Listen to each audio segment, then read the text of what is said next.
En 2016, on est 15 ans après l'intervention étrangère en Afghanistan. L'intervention étrangère qui était donc censée restaurer démocratie et paix en Afghanistan. Ce que nous voyons, c'est que l'intervention américaine et de l'OTAN, finalement, a petit à petit réactivé les lignes de fracture qui existaient dans la société afghane et qui étaient, d'une certaine manière, les conséquences de 35 ans de guerre civile.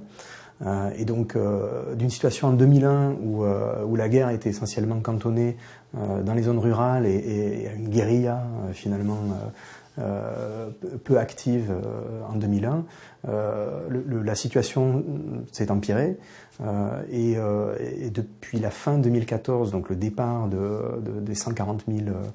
troupes internationales pour arriver à un nombre qui est à peu près de 12 000 troupes internationales, on voit que l'opposition armée finalement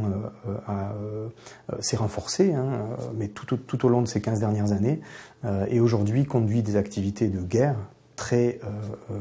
claires dans les zones rurales, mais petit à petit aussi dans les zones urbaines, avec un phénomène d'encerclement de plusieurs capitales provinciales en Afghanistan et aussi un contrôle de territoire que certains décrivent comme pouvant aller jusqu'à 30% du territoire afghan qui serait contrôlé par l'opposition armée. Donc les conséquences pour la population, c'est que les gens fuient les zones rurales et essaient soit de se rassembler dans les villes qui offrent un peu plus de sécurité et d'accès aux services de base dont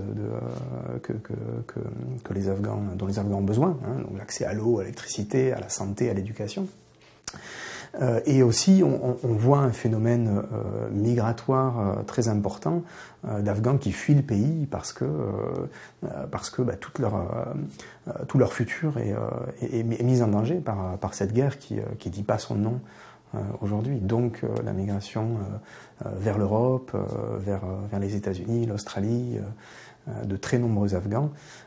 et un phénomène finalement de refus de la communauté internationale qui n'accepte pas